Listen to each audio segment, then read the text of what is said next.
abordar alguns fatos que ocorreram. Primeiramente, a minha querida colega de profissão citou um jurista, citou uma ideologia, sendo que esse jurista é Pufendorf. Eu não tenho ciência se vocês aqui possuem conhecimento sobre a ideologia, os padrões ideológicos e morais de tal jurista. Porém, acredito eu, e tenho certeza que minha colega também está de acordo, que Pufendorf não é dos melhores exemplos para se citar como um conhecedor do que é o direito. E o que é o direito, meus caros?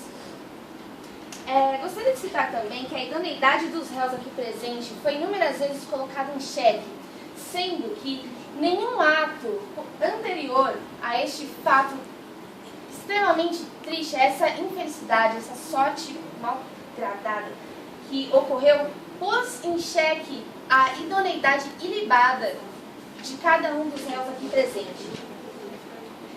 A minha querida colega também colocou que, colocando em xeque a idoneidade dos réus, que temos somente a palavra deles para que possamos elucidar melhor, possamos colocar em xeque os fatos ocorridos. Senhores, se não a palavra deles, quais seriam as palavras que ouviríamos? Esses senhores foram expostos a um estado degradante, deprimente, triste, insólito. Algum dos senhores aqui já passou fome? Algum dos senhores já se questionou o estado absurdo, o estado de total falta de qualquer tipo de insumo suficiente para se alimentar? Um dos princípios básicos também é o direito à saúde, por exemplo. Eles estavam exercendo esse direito? Eles tinham alguma possibilidade de procurar, por exemplo, comida em outros locais, em outras localidades? Segundo Nietzsche, minha cara colega, não existem verdades absolutas.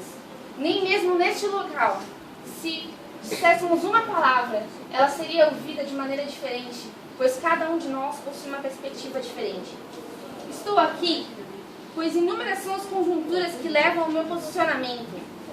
Depois de submeter minha mente a inúmeras reflexões, inúmeras horas de reflexões, e eu clamo para que o princípio de isonomia, idealizado por Clístenes, seja aqui não somente exposto, mas também realizado, seja posto em prática, pois os réus, os meus clientes, eles devem sim ser julgados.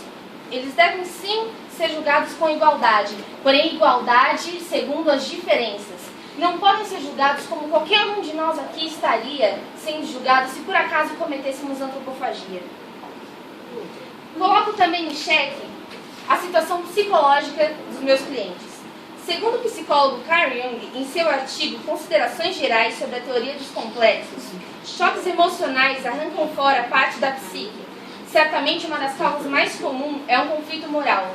Tal conflito gera impossibilidades que pressupõem uma dissociabilidade imediata do indivíduo, quer a consciência do eu saiba ou não.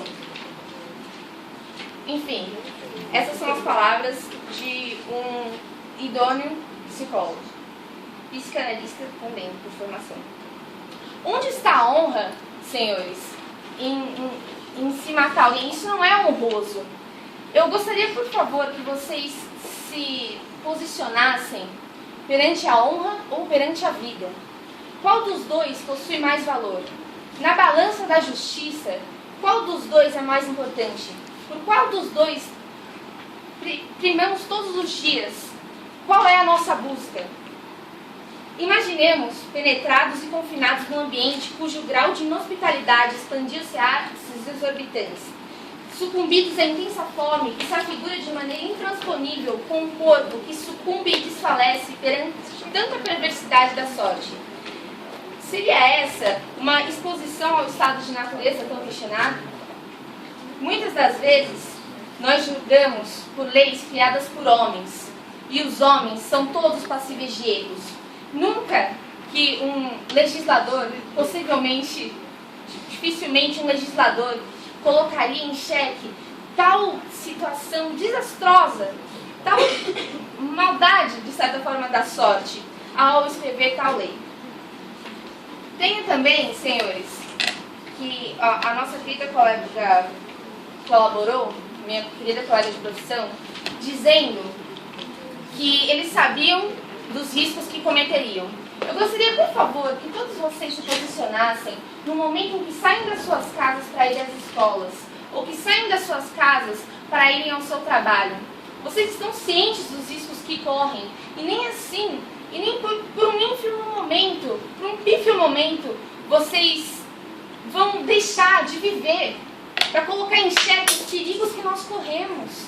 Nós corremos perigo sim, eles estavam passíveis de perigo, assim como estamos passíveis agora, em que pode qualquer pessoa, um maníaco, um louco, um deturpado, diferentemente dos réus, entrar por essa porta e assassinarmos, e nos assassinar. Seria também um homicídio, senhores, mas seria completamente diferente. Não foi premeditado, não houve em nenhum momento premeditação. Proponho que os espeleólogos em questão sejam julgados à luz do justnaturalismo, pois é a situação mais plausível que possa acometer nesse caso. Ainda assim, se tais argumentos forem considerados insuficientes para o júri em questão e os réus forem julgados em face do direito positivo, clamo para que a benemérita e supra-solicitada hermenêutica não fique à luz de preceitos e dogmas cuja idoneidade é questionável. Dogmas estes, senhores, eu gostaria de repetir o que minha colega falou, que aquele que ceifa a vida de outrem deve ter sua vida também ceifada, deve sofrer uma sanção de morte. Senhores, não há morte pior do que as sanções, do que o que eles estão passando agora. A morte psicológica, a morte de todas as suas vertentes possíveis e humanas. Indubitavelmente, eu prezo aqui pela absolvição dos meus clientes. E gostaria de lembrar somente um detalhe. Estamos aqui julgando em nome do Estado, em nome da Justiça. Algum dos senhores saberia, por favor, colocar aqui para nós o que é o Estado, senhores? Segundo a filologia, o Estado é a sociedade que está. Que tipo de sociedade que tipo de sociedade nós desejamos ser perante esse caso? Devemos ignorar todos os tipos de anseios naturais, como por exemplo a fome, e ceifar a vida desses também que aqui estão? A defesa encerra. Muito obrigada.